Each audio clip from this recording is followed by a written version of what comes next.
Hi மக்களே, அக்கா பூ போல கையில் எதையோ விரிச்சு வச்சிருக்காங்கன்னு தானே பார்க்குறீங்க. இதுக்கு பேர் பாப்கார்னுங்க.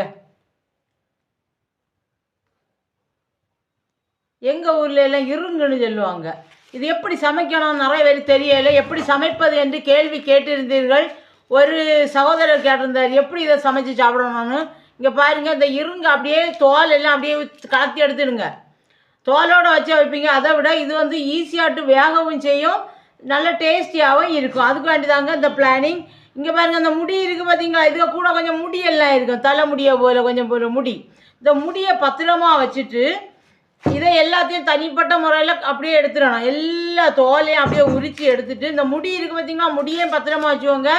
டெய்லி காலையில் இந்த முடியை அப்படியே இந்த பிசுறு இருக்குது பார்த்தீங்களா, அந்த பிசுறுகளை எல்லாம் எடுத்து கொஞ்சம் ஒரு கப்பு தண்ணியை விட்டு ஒரு கொஞ்சம் போல் இந்த இந்த பிசுறுகளையும் போட்டு அப்புறமா அதில் கொஞ்சம் சீரகமும் போட்டு நல்லா கொதிக்க வச்சு காலையில் குடிச்சிட்டு வந்தீங்கன்னா உடம்புல இந்த சிறுநீர்கள் கற்கள் எல்லாம் தேங்கும் பார்த்தீங்களா, சிறுநீர் பை கற்கள் எல்லாம் அப்படியே காணாமல் போயிடுங்க.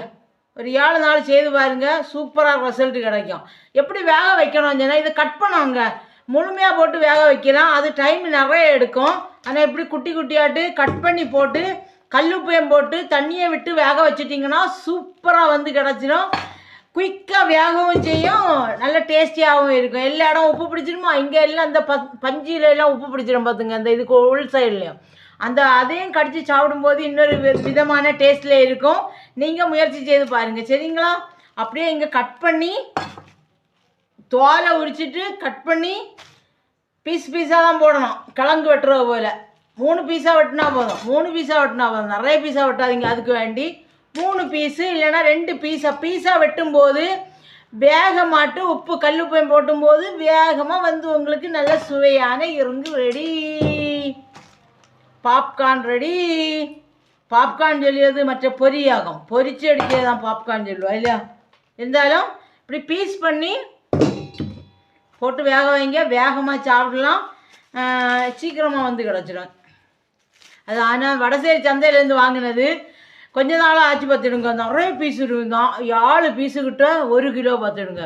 1 கிலோ இது கொஞ்சம் பச்சையோட இருக்கும்போது வெயிட்டு டக்குன்னு கூடிடும். இப்படி காஞ்சி வரும் பார்த்தீங்களா, அப்போ தான் போய் வாங்கின கடையில் வெயிட்டும் கொஞ்சம் கம்மியாயிடும், பீஸும் கொஞ்சம் அதிகமாகிடும். வெறும் 40 ரூபாங்க 1 கிலோ.